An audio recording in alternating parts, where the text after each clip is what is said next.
Batman and Superman, Battle of the Super Sons is, I think, an adaptation of a new series.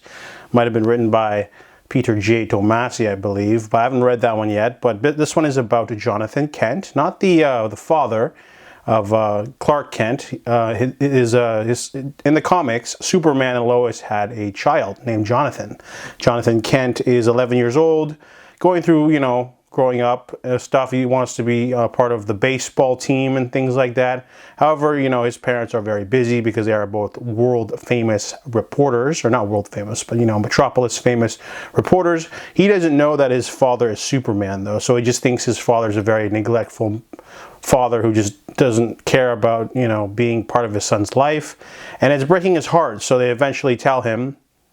And right around the time that Jonathan Kent's latent superpowers kick in, he's not as powerful as his father, but he does have heat vision to start with. And now that he knows that his father is Superman, his life will change forever. However, something happens to the Justice League Watchtower. Something has infiltrated it, a villain. And now that the superhero Batman and Superman are sort of sidelined, it's up to Jonathan Kent to team up with Damian Wayne, son of Batman, in order to defeat this alien threat and save the world. So this movie is many things. It's like an action-packed superhero film. It's a coming-of-age story. It's a buddy comedy.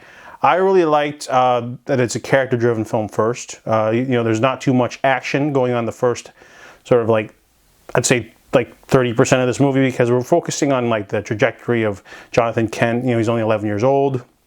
Finds out his dad's Superman, gets to meet Batman and Batman's son Robin, and then they team up and they have some adventures, and then they go up against all the different villains, and basically something that the movie forgets to sort of address is that all of the controlled superheroes are super nerfed on purpose. They are overtaken by Starro the Conqueror.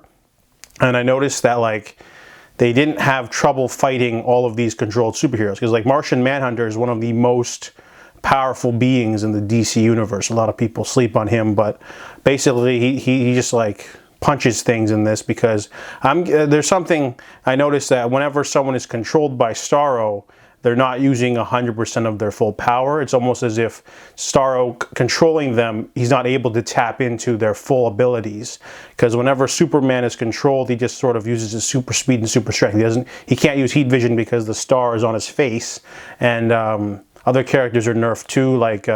Kid Flash is still fast, but normally a normal superhero wouldn't be able to fight a Flash. But I'm guessing the controlled superheroes are sort of not depowered, but they're not as strong as they normally are. So that's something that the movie forgets to address. Because I noticed, I'm how is Super Kid or whatever, how is Jonathan and Damon able to take on Superman, control Superman so powerful? But I'm guessing Starro really can't tap into their full abilities of anyone he controls. Perhaps it's a hive mind thing, but the movie neglects to sort of address this, so I was kind of confused for most of the movie. But overall, it's a fun, engaging. Didn't mind the animation style difference. They're going for a 3D animation.